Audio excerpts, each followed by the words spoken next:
Hello साथियों, आप सभी को बहुत बहुत स्वागत है मेरे चैनल में। देखिए साथियों, आज मैं आप लोगों के लिए जीके जो जीएस होता है हमारा जीके आता है। देखिए हमारे एजीटीए में जीके भी आता है, रीजनिंग आती है और हिंदी आती है, और हमारा जीके में ही हमारा क्या है एग्रीकल्चर आता है। 30 से 35 क्वेश्चन, कभी कभी 40 क्वेश्चन तक का आ जाता है। तो ये सभी चीज़ें क्या है हमारे एग्जाम में एजीटीए के बिल्कुल आती हैं और गणना पर्यवेक्षक में। तो आज मैं इसके लिए बहुत इंपॉर्टेंट टॉपिक बजट जो है लेके आया हूं, जो कि आपके एग्ज़ाम की दृष्टि से और भी अन्य एग्ज़ाम है उनके लिए बहुत इंपॉर्टेंट है, बहुत ही अच्छा टॉपिक है। ऐसे कलेक्टिव क्वेश्चन लेके आया हूं जो कि आज तक एग्ज़ाम में बहुत ज़्यादा बार पूछे गए हैं और बहुत ही अच्छे क्वेश्चन हैं बजट से रिलेटेड। जी साथियों, तो बिना देर किए हुए चलते हैं अपने टॉपिक की ओर और प्रश्नों के देखते हैं। तो साथियों, आप हमारे चैनल को बिल्कुल सब्सक्राइब कीजिए और वीडियो को ज़्यादा से ज़्यादा वॉच कीजिए और वीडियो को ज़्यादा से ज़्यादा शेयर कीजिए, और साथियों लाइक और कमेंट बिल्कुल कीजिए। जी साथियों, तो आप लोगों को ये भी बताना है कि कब से हमें लाइव आना है सेशन को लेकर के, और आप लोग बिल्कुल टाइम निश्चित करें और बिल्कुल बताएं कि इस तारीख से आप लाइव आइए। जी साथियों, क्योंकि आपका सहयोगी हमारे लिए महत्वपूर्ण है, बहुत ज़्यादा महत्वपूर्ण है आपका सहयोग। जी साथियों, बिना देर किए हुए चलते हैं आज के अपने पहले क्वेश्चन की ओर। केंद्रीय बजट 2022 संसद में कब पेश किया गया? तो देखिए साथियों, केंद्रीय बजट जो है हमारा 2022 1 फरवरी 2022 को संसद में पेश किया गया। और ये बजट है किसने पेश किया? ये बजट अपना चौथा बजट पेश किया है निर्मला सीतारमण जी ने। किसने? निर्मला सीतारमण जी ने पेश किया है। जी साथियों, देखिए एक मैं पॉइंट और आपको बताता हूँ। जब भारत में बजट पेश होता है तो उस समय सरकार का तरफ से जो है सरकार का कार्यकाल कौन प्रस्तुत करता है? देखो, उस समय प्रधानमंत्री का अधिकार नहीं होता, उस समय कौन होते हैं? वित्त मंत्री ही। जब बजट पेश होता है तो सरकार का कार्यकारी वित्त मंत्री होता है, वही मान होता है। जी साथियों, चलते हैं अपने अगले क्वेश्चन की ओर, देखते हैं साथियों। संविधान में बजट की जगह वार्षिक वित्तीय विवरण का जिक्र संविधान के किस अनुच्छेद में है? तो साथियों, ये हमारे अनुच्छेद 112 में है, अनुच्छेद 112 में। जी साथियों, भारत के कितने प्रधानमंत्री ने प्रधानमंत्री रहते हुए बजट पेश किया है? कितने ऐसे प्रधानमंत्री थे जो प्रधानमंत्री रहे हैं और उन्होंने बजट पेश किया है, अर्थात वो उन्होंने वित्त मंत्री का कार्य भी किया है? तो ऐसे 3 प्रधानमंत्री रहे हैं। 3 प्रधानमंत्री कौन कौन से? इंदिरा गांधी जी, जवाहरलाल नेहरू जी और राजीव गांधी जी। तो देखिए साथियों, जो जवाहरलाल नेहरू थे इन्होंने 1958 में बजट पेश किया था।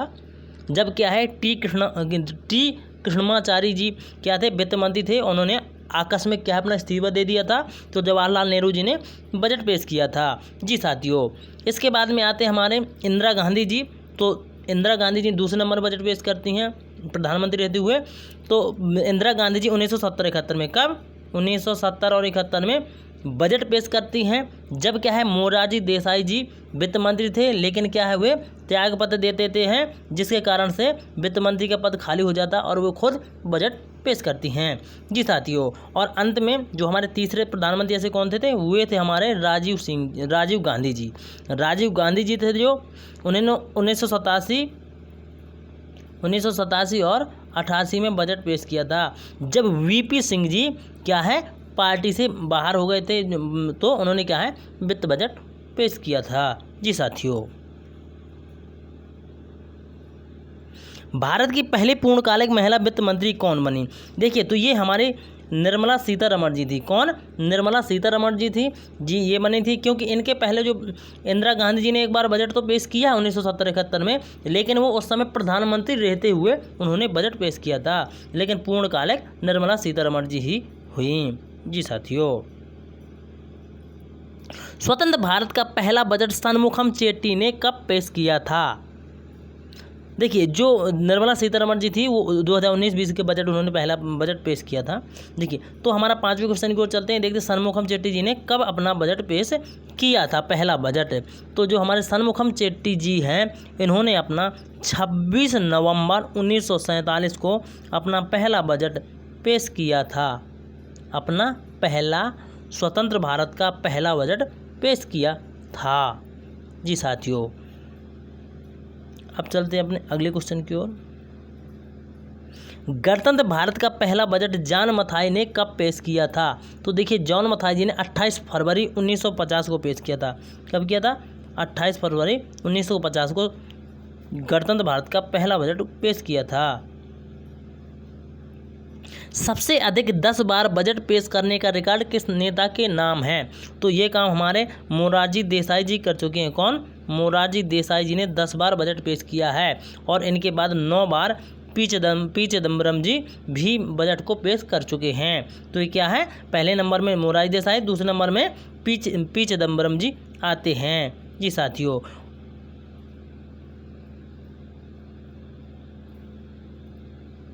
भारतीय बजट व्यवस्था का जनक किसे माना जाता है? तो देखिए जेम्स विल्स, जो जेम्स विल्सन है, इनको क्या है? भारतीय बजट व्यवस्था का जनक माना जाता है। इन्होंने 18 फरवरी 1860 को पहला बजट पेश किया था। जी साथियों, किस प्रधानमंत्री ने पहली बार संसद में बजट पेश किया? तो देखिए जवाहरलाल नेहरू जी ने सबसे पहले 1958 में प्रधानमंत्री रहते हुए बजट पेश किया था। इनके बाद में इंदिरा गांधी जी ने 1970-71 में, और उसके बाद में राजीव गांधी जी ने 1987-88 में बजट पेश किया था। जी साथियों, बजट शब्द की उत्पत्ति किस भाषा से हुई है? तो बजट शब्द की उत्पत्ति लैटिन भाषा से हुई है, जिसका अर्थ होता है चमड़े का थैला। लैटिन भाषा के शब्द वुल्गा से हुई है, जिसका अर्थ क्या होता है? चमड़े का थैला। जी साथियों, बजट 2022 में वित्त वर्ष 2022-23 के लिए आर्थिक विकास दर कितने प्रतिशत रहने का अनुमान लगाया गया है? तो ये हमारी 9.2% लगाने का अनुमान लगाया गया है। बजट 2022-23 में जीडीपी ग्रोथ का अनुमान कितने प्रतिशत लगाया गया है? तो ये हमारा 8 से 8.5% लगाया गया है। बजट 2022-23 में भारत की अर्थव्यवस्था दुनिया में किस स्थान पर आ गई है? तो साथियों ये हमारे 2.9 ट्रिलियन डॉलर के साथ 6th स्थान में आ गई है। पहले 7th में पहुंच गई थी। बजट 2022-23 में जम्मू कश्मीर के लिए कितने रुपए आवंटित किए गए हैं? तो साथियों ये हमारे 35,581.22 करोड़ रुपए आवंटित किए गए हैं। बजट 2022-23 में लद्दाख के लिए कितने रुपए आवंटित किए गए हैं? तो 5,958 करोड़ रुपए आवंटित किए गए हैं। बजट 2022-23 में पोषण संबंधी कार्यक्रम के लिए कितने करोड़ रुपए आवंटित किए गए हैं? तो 10,000 करोड़ रुपए, 10,234 करोड़ अर्थात 10,000 करोड़ रुपए आवंटित किए गए हैं। बजट 2022-23 में शिक्षा के लिए कितने रुपए आवंटित किए गए हैं? तो शिक्षा के लिए 1 करोड़ ये हमारा ऑप्शन ए बिल्कुल राइट होगा। इतने करोड़ रुपए 1,04,278 करोड़ रुपए आवंटित किए गए हैं। जी साथियों, जल जीवन मिशन पर कितने रुपए खर्च किए जाएंगे? तो देखिए जल जीवन मिशन पर 60,000 करोड़ रुपए खर्च किए जाएंगे। नई पीढ़ी की वंदे भारत ट्रेन कितनी संख्या में अगले 3 वर्षों में चलाए जाने का प्रस्ताव है? तो कितनी? 400 वंदे भारत ट्रेनें चलाई जाएंगी। बजट 2022-23 में राष्ट्रीय राजमार्गों में कितना विस्तार का लक्ष्य रखा गया है? तो साथियों 25,000 किलोमीटर। कितने? 25,000 किलोमीटर का लक्ष्य रखा गया है। 2030 तक सौर विद्युत का लक्ष्य कितना रखा गया है? तो हमारा 280 गीगावाट रखा गया। कितना? 280 गीगावाट। केंद्रीय बजट 2022-23 के अनुसार चालू वित्त वर्ष 2023 के लिए आर्थिक विकास दर क्या है? 9.21% है। वर्ष 2022-23 का केंद्रीय बजट कितने आधार स्तंभों पर केंद्रित है? 4 आधार स्तंभों पर। केंद्रीय बजट 2022-23 में वित्त वर्ष 2023 के लिए कितने बजट का प्रावधान किया गया? राष्ट्रीय राजमार्गों के विस्तार के लिए आवंटित किया गया है। तो हमारे कितने? 20,000 करोड़ रुपए का राष्ट्रीय राजमार्गों के विस्तार के लिए आवंटित किए गए हैं।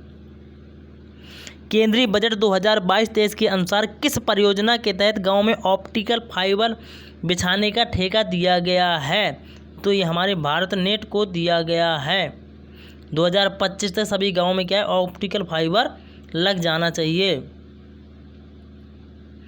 केंद्रीय बजट 2022-23 के अनुसार व्यापार की सुगमता के लिए कितने संघ कानूनों को निरस्त किया गया है? तो 1486 संघ कानून को निरस्त किया गया है। केंद्रीय बजट 2022-23 के अनुसार वित्त मंत्री ने सूक्ष्म लघु एवं मध्यम उद्योगों को कितनी राशि की मदद दिए जाने की बात कही है?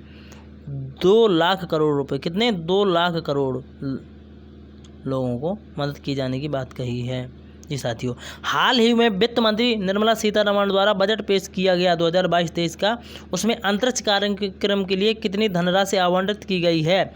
तो साथियों ये 13,700 करोड़ रुपए। कितनी? 13,700 करोड़ रुपए है। और इसके कुछ फैक्ट हैं वो हम लोग नोट कर लेते हैं। कुछ जगह है यहाँ पे। जी साथियों, ये जगह है, यहाँ पे हम लोग क्या है कुछ और फैक्ट है उनको नोट कर लेते हैं। देखिए, जो नए रोजगार है उनके सृजन की बात कही जाए तो 60 लाख क्या है नए रोजगार सृजन किए जाएंगे। 60 लाख नए रोजगार सृजन किए जाएंगे। और एक हमारी योजना, एक रेल की जो योजना है, एक स्टेशन एक उत्पाद, एक स्टेशन एक उत्पाद, ये योजना भी हमारी लाई गई है इसी बजट में। जी साथियों, कृषि के लिए हमारी गेहूँ खरीद के लिए 1.63 करोड़ किसानों को जो है 2.73 लाख रुपए क्या है सीधा भुगतान किया गया है, डायरेक्ट ट्रांसफ़र किए गए हैं। जी साथियों,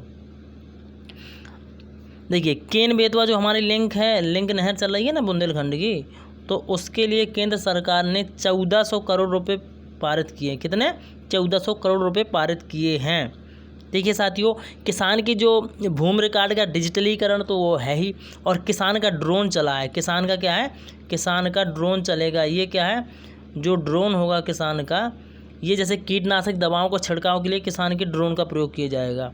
जी, उसका नाम किसान ड्रोन होगा। शिक्षा के लिए 200 टीवी चैनल, 200 क्या है ई विद्या टीवी चैनल चलाए जाएंगे। जी साथियों, आवास के लिए जिसमें 2022-23 तक सभी के लिए आवास हो, तो उसमें 80 लाख घरों के लिए 48,000 करोड़ रुपए आवंटित किया गया। कितना? 48,000 करोड़ रुपए आवंटित किया गया है। अब देखिए, जो निर्मला सीतारमण जी ने हैं ये 4 बार बजट पेश कर चुकी हैं, 2019, 2020, 2021 और 2022। देखिए 2019 में इन्होंने 137 मिनट का भाषण दिया था, और 2020 में 260 मिनट का भाषण दिया था, और 2021 में 100 मिनट का भाषण दिया था, और 2022 में 90 मिनट का भाषण दिया है। तो 2020 का इनका सबसे बड़ा भाषण होता है 2 घंटे 40 मिनट का, जिसमें इन्होंने 3188 शब्द बोले थे। जी 13,188 शब्द बोले थे। जी साथियों, अरुण जेटली जी ने 2015-16 में, जो अरुण जेटली जी ने 2015-16 के बीजेपी के थे, उन्होंने 133 बिंदुओं में सबसे छोटा बजट पेश किया था। 133 बिंदुओं वाला बजट पेश किया था। और भारत का सबसे छोटा बजट है, जो सबसे छोटा बजट है वो 1977 में हीरू एम पटेल जी थे। उन्होंने 800 शब्दों में पूरा बजट पेश किया था। जी साथियों, और हमारी इस बजट में एक योजना और लाई गई है, 1 लाख क्रेडिट कार्ड। 1 लाख क्या है? किसान क्रेडिट कार्ड, KCC आवंटित किए जाएंगे। जी साथियों, तो थैंक्स फॉर वाचिंग। देखिए आपको हमारा वीडियो कैसा लगा, बिल्कुल लाइक कीजिए, कमेंट कीजिए और वीडियो को ज़्यादा से ज़्यादा शेयर कीजिए। Thanks for watching. वंदे मातरम। जय हिंद।